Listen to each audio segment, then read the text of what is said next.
Belajar seru bersama Bu Deta. Orang lain pasti banyak yang lebih sehat, jadi kayak bingung aja kenapa harus aku, kenapa nggak yang lain. Tapi kayak udahlah ikut aja gitu, siapa tahu emang butuh orang yang sebagai salah satu contoh gitu.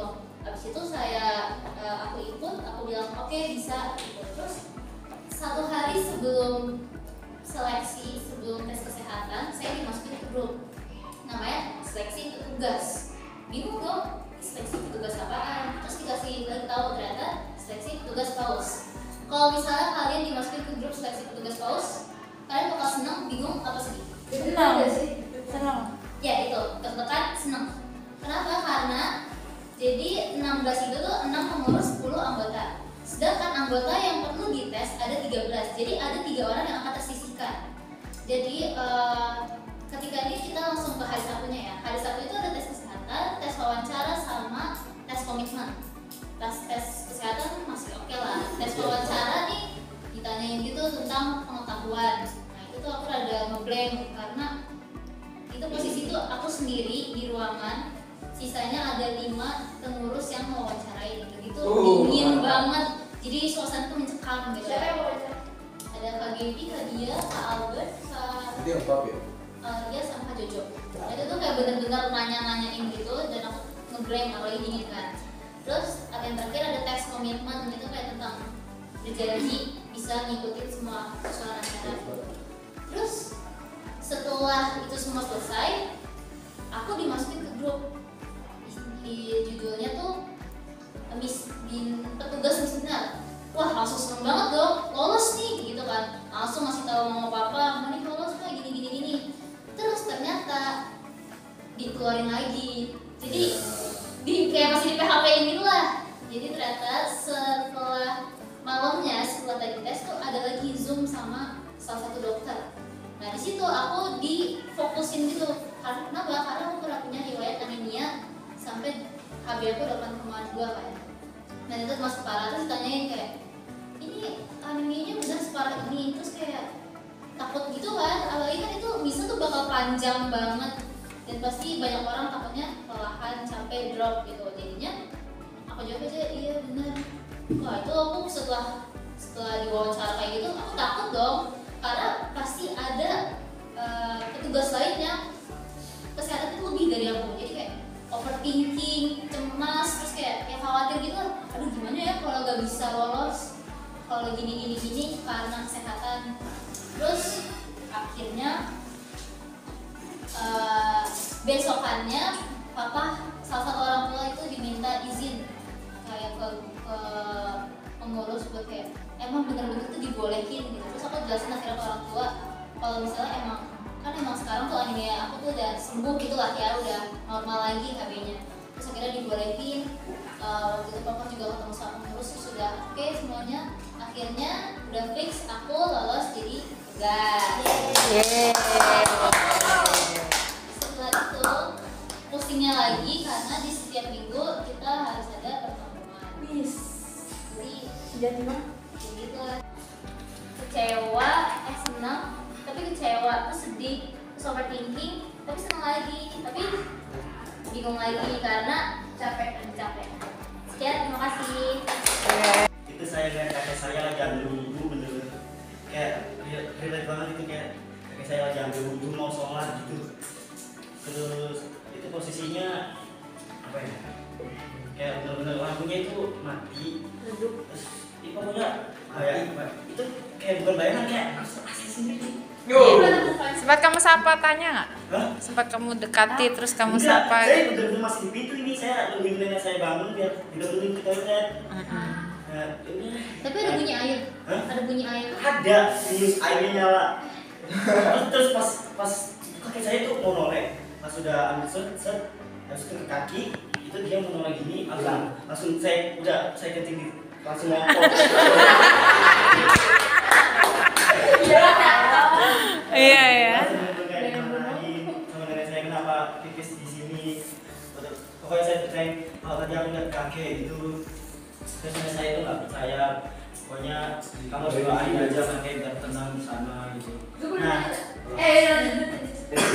terus kejadian lagi di 2017 itu saya juga nenek saya Itu malam-malam setengah 2 atau jam 2 gitu, saya ngeliat bayangan, ini bayangan tangan kakek, ada orang tinggi pokoknya bener paling bener kayak matanya masuk merah gitu, matanya merah, pokoknya kayak tangannya bener-bener tua lah, tangannya bener-bener tua. Ada keriput-keriputnya gitu. Ya keriput gitu kan. Dari kayak gini. Tapi kenapa semua orang yang kayak berbau mistis kayak tadi brokat, terus kayak yang diambang kematian sama itu mata tuh selalu merah gitu? Gue pernah nanya nggak? Itu tadi itu ukurannya kecil, kemudian coklat. Nah, aku tuh senang kan ada punya hewan peliharaan. Ya meskipun aku sebenarnya meskipun saya tuh nakal ya, suka kabur dari rumah.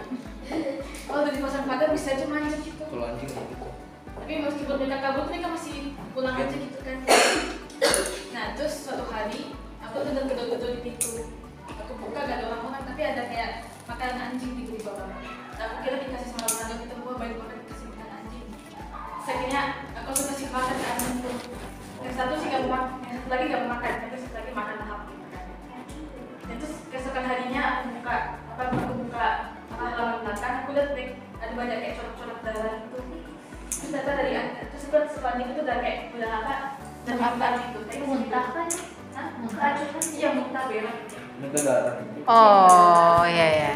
Terus kita langsung bawa ke itu kan dokter hewan. Nah sialnya dokternya itu buzzard ya, jadi dia takut dengan anjingnya. Jadi cuma dikasih antibiotik. Dan itu antibiotiknya nggak bantu sama sekali. Dan akhirnya beberapa hari kemudian anjingku ya tewas. Itu keracunan ya? Iya keracunan. Sedih. Terus akhirnya dikubur, tapi aku kurang nggak tahu sedih karena masih ada satu anjing sebelah. Terus aku nemuin salah satu akun Instagram yang dimana nih si pemilik akunnya tuh bikin konten-konten gambar. Ya, jadi itu yang membuat aku pengen coba sesuatu yang baru. Nah, karena aku punya keterbatasan dalam perangkat, aku cuma punya HP, jadi aku cuma belajar gambar pakai jari sama HP. Terus mungkin karena aku terlalu sering latihan gambar, terus mama dan papa aku nih marah. Katanya, kakak ngapain sih belajar gambar dulu? Realitas aku belajar bukan gambar. Terus aku dikatain gambarnya jelek banget. Terus aku diremehin. Emang gambar bisa hasilin duit? Kalau gitu-gitu doang, coret-coret doang gampang. Ya, bisa gambar tuh butuh waktu, inspirasi gitu. Kalau dijual tuh dolaran. Intinya sekarang dapat duit kan lo. Betul. Tapi inget aku punya jiwa pantang menyerah. Jadi ya walaupun aku nangis pas di kamar kayak aku dengar kata-kata itu sakit banget.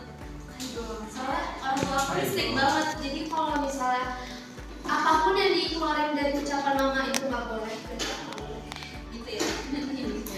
Jadi ya aku latihan gambar itu sekarang, aku latihan dan singkatnya di tahun 2022 aku mulai bisa gambar lebih bagus lagi. Terus aku ngepost gambar-gambar aku di Instagram. Aku senang banget bisa ketemu banyak teman online ya, teman online dari luar negeri. Terus bisa saling support. Dan aku nggak tahu kenapa mama bisa nemuin akun Instagram aku. Karena sejujurnya tuh akun Instagram ini aku nggak follow orang terdekat, aku nggak follow keluarga, jadi cuma orang tua. Terus mama yang lihat langsung nanya ke aku, kak ini serius gambar kamu? Bagus banget. Mama pernah lihat deh kayaknya di meja belajar. Aku bingung dong ngejawab kayak kalian ngerti gak sih? Gak dibolehin tapi aku maksa. Dan di situ juga masih kelas 6 deh, di tahun 2022 aku masih kelas 6. Aku nggak boleh punya sosial media, tapi aku terpaksa punya sosial media. Jadi tuh kenapa aku nggak punya Instagram? Kenapa aku nggak pernah follow temen dekat? Karena aku takut ketahuan sama keluarga. Betul. Dan ya sampai saat ini mama perlahan-lahan mulai menerima bakat aku kalau misalnya anaknya bisa gambar. Terus aku sering banget dimintain tugas sama teman temen-temen buat minta tolong gambar. Ya itu kalau gambarnya. Tapi nggak apa-apa, aku senang. Bisa sekalian minta tips gitu. Dan tahun ini aku punya, maaf ya kalau ada sombong. Kita tahu punya usaha. Iya, betul. Aku punya usaha bikin stiker. Yeay! Jadi, iya betul 500.000. Dan kalau aku senang waktu dengar itu. Oh my god. Gak usah. Gak usah ekspresif itu sih sebenarnya. Serius kah? Iya. Jadi mama aku senang pas anaknya bisa jualan, walaupun emang awalnya mama aku nggak bolehin, tapi mama aku boleh, karena aku gimana ya? Aku nih lebih suka hal yang menantang, mending aku terobos apapun yang diomongin sama mama. Iya. Terus saya nanti tinggal uangnya aja yang dikasih sama mama. Sekian dari saya, jadi pesan moral jangan pernah takut buat mencoba. Jangan remehkan perkataan orang. Karena biasanya orang terdekat itu musuh kita dalam membangun diri